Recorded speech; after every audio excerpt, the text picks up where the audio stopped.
Olá, alunos. Sejam todos bem-vindos à nossa segunda aula. Aqui é o professor Eliel. Hoje, só com a voz, pois estou em um local de difícil acesso e não tive como gravar o vídeo com imagem. Estou na zona rural, mas o nosso compromisso tem que ser mantido e hoje nosso segundo encontro. No primeiro nos apresentamos, falamos um pouco sobre a matéria, passei as primeiras instruções e durante o mês de março nós fomos informados que ainda seguiremos com as aulas mantidas aqui, o link no Facebook e direcionadas para as aulas gravadas pelos professores em suas páginas no YouTube.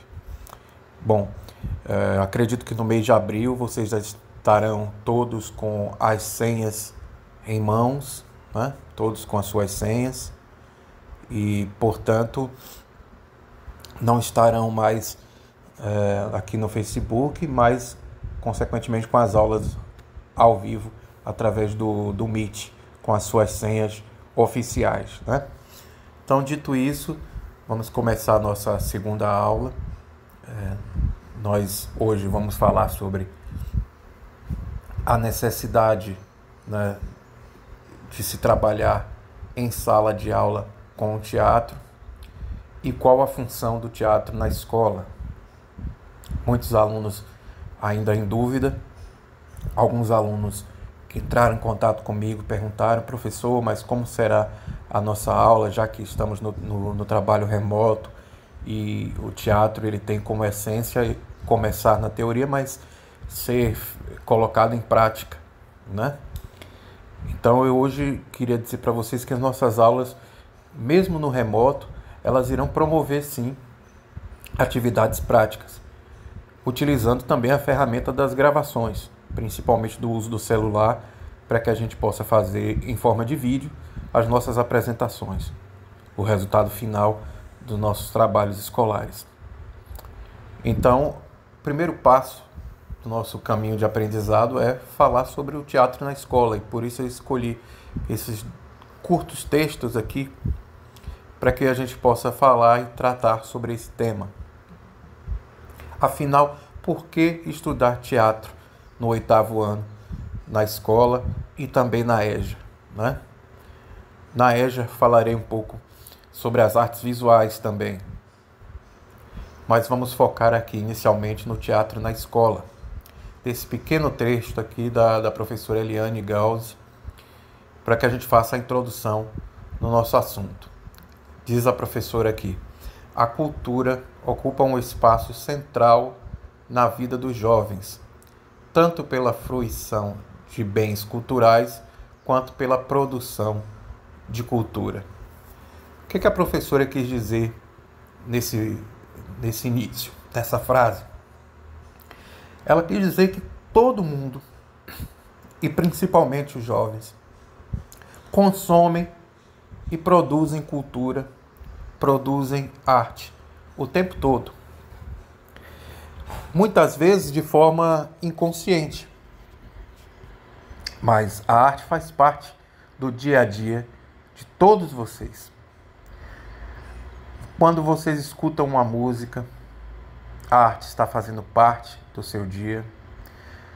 Quando vocês assistem um filme, você está consumindo e vivenciando a arte.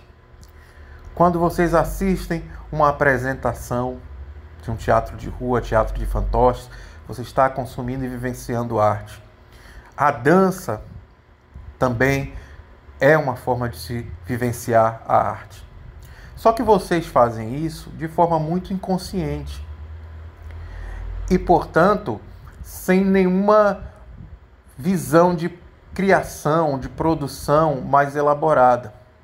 Vocês têm a vivência da arte no seu dia a dia. Então, estudar e conhecer a arte, né, dentro da sala de aula não pode ser uma coisa assustadora, que cause medo ou surpresa para vocês, porque a arte já faz parte do dia a dia. Então é algo que já está próximo a vocês.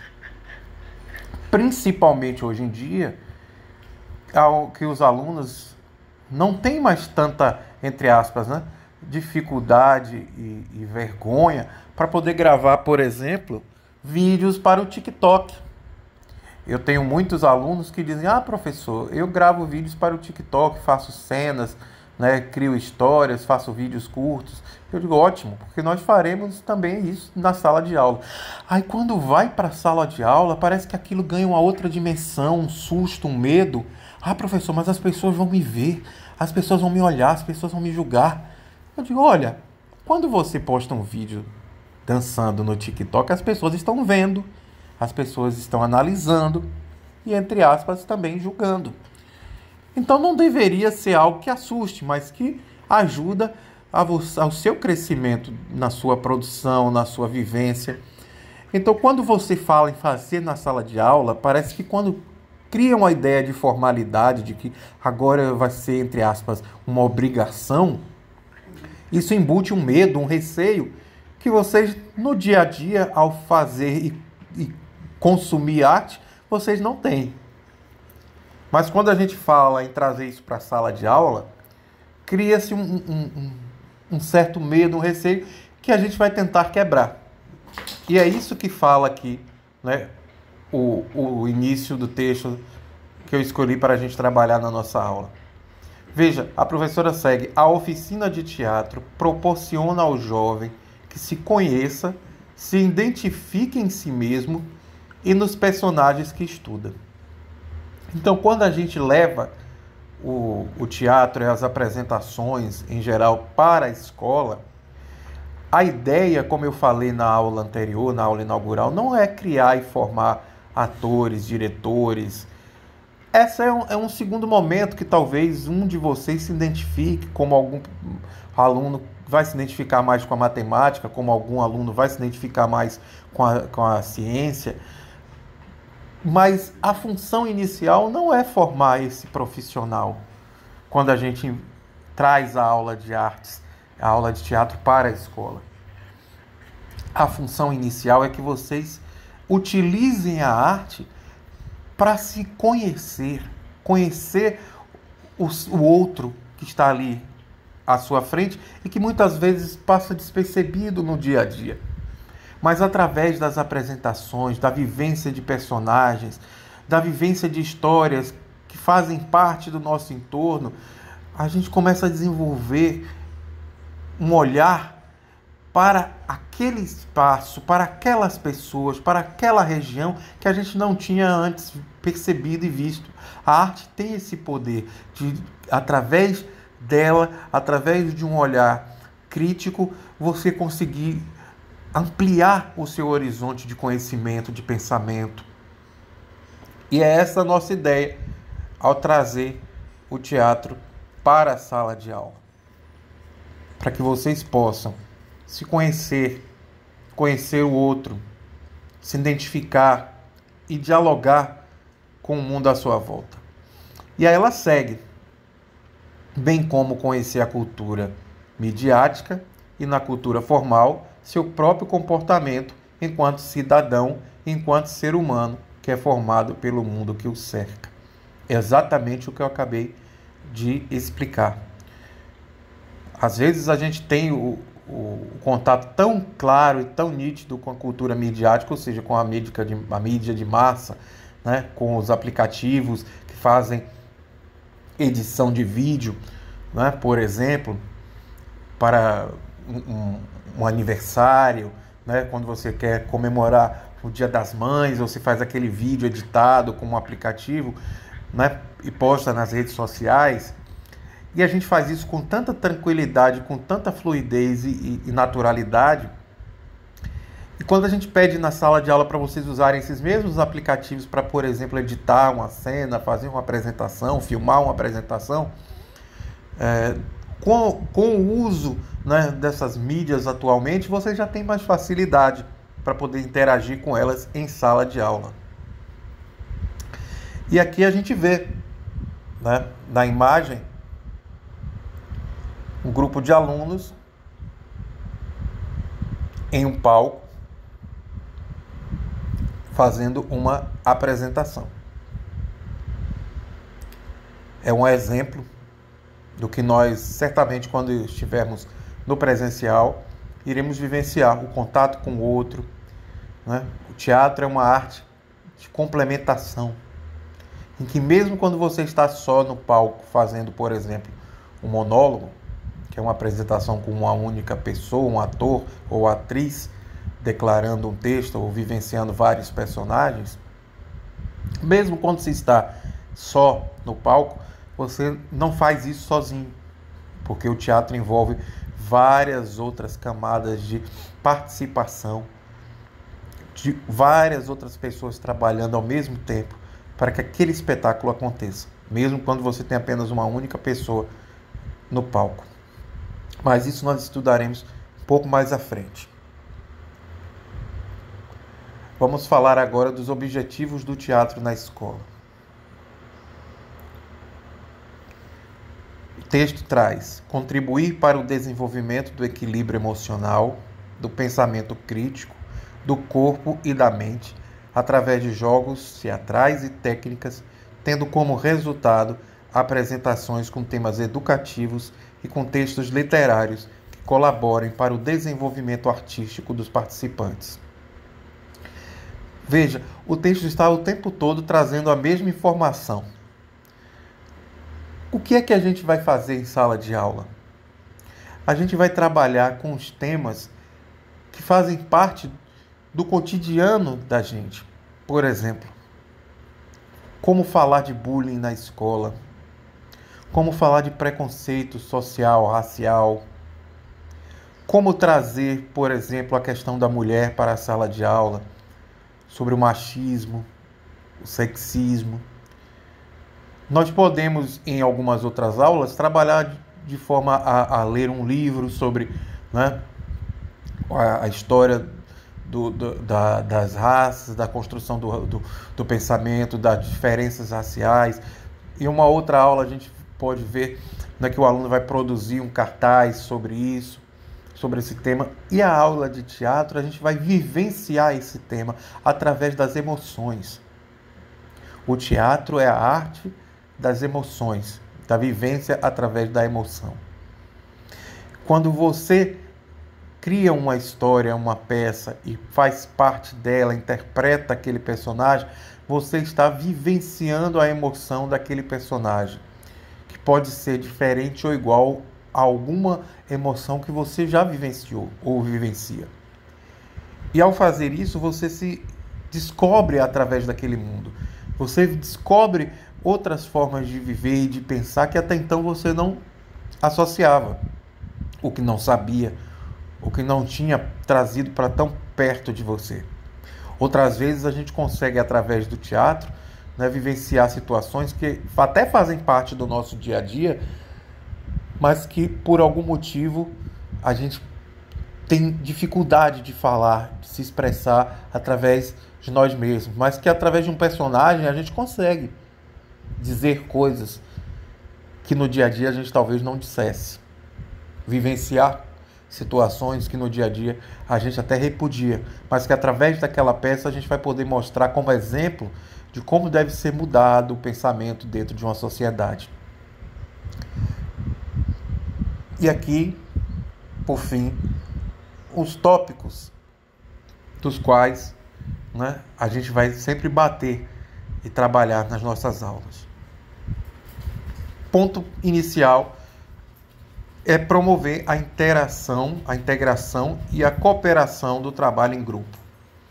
Hoje em dia, num mundo tão individualista, onde as pessoas estão cada vez mais voltadas para si e não conseguem enxergar e olhar o outro como seu semelhante, a aula de artes, a aula de teatro, ela tem essa função de você poder enxergar o outro, de ver aquilo que ele traz de semelhante e de diferente de você.